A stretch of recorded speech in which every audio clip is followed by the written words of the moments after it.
একটু চোখটা বন্ধ করে ভাবেন, আপনাকে গোসল দেয়া হবে, জামাগুলো খোলা হবে। এত টাকা দিয়ে যে দামি গোসলখানা টাইলস লাগিয়ে ঘরে বানালেন, আপনার শেষ গোসলটা কি ওই দামি গোসলখানায় হবে? লাশ যেখানে ধোয়া হয় ওই জায়গায় ধোয়া হবে। আপনাকে কাফন পরানো হবে। আপনার কলিজার টুকরা ছোট বাচ্চাটারে বলা হবে, আব্বু দেখে যাও তোমার বাবারে শেষবারের মতো দেখো।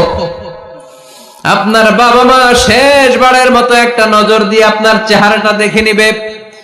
বন্ধু বান্ধবরা শেষবারের মতো একবার আপনারে দেখে নিবে। জানাজার জায়গায় নেওয়া হবে। হবে না এই ঘটনাটা আমাদের? হ্যাঁ, হবে কিনা? হাজার হাজার মানুষ শেষ বিদায় দেওয়ার জন্য আসবে। 4টা তাকবীর দিয়ে ইমাম নামাজ শুরু করবে। আল্লাহু আকবার, আল্লাহু আকবার, আল্লাহু আকবার, আল্লাহু আকবার বলে নামাজ শুরু করবে। নামাজ শেষ।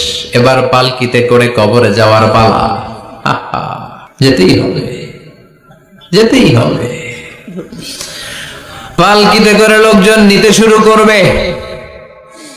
কবরস্থানের ওই জায়গায় যেখানে মানুষ বছরে মানুষ না মরলে যায় না, ওই গহীন নিঝুম কবরস্থানে ঢুকানো হবে। পালঙ্ক থেকে নামিয়ে আপনার জন্য করে রাখা আগ থেকে কবরটার মধ্যে শুইয়ে দেয়া হবে। উপরে বাঁশ দিয়ে ছাউনি, শেষবারের মতো সবাই দেখে বাঁশের ছাউনির উপরে মাটি চাপা দিবে। ঠিক কিনা?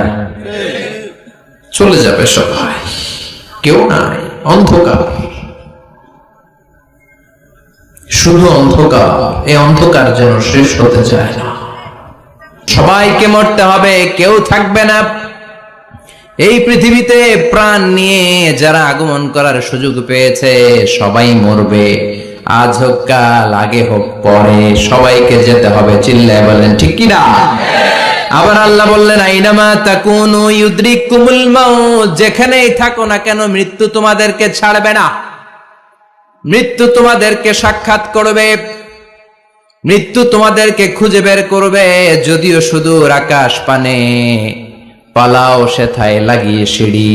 আকাশের উপরে যদি বিশাল সিঁড়ি লাগিয়ে চতুর্থ আকাশে চলে যান, চাঁদের মধ্যে বাড়ি করেন, মঙ্গল গ্রহে বাড়ি করেন, ওই জায়গায় মালাকুল মাউত আপনারে খুঁজে পাবে না। চাঁদেও খুঁজে পাবে। মঙ্গল গ্রহে যদি যান, স্যাটেলাইট, আমাদের একটা বঙ্গবন্ধু স্যাটেলাইট চ্যানেল লঞ্চ করা হয়েছে না, ওইখানে গেলে তো আর নাই মালাকুল মাউত। কথা বলেন। আল্লাহ বললেন, ওয়াজাআত সাকরাতুল মাউত বিল হক, মৃত্যুর কষ্ট তোমাদের ছাড়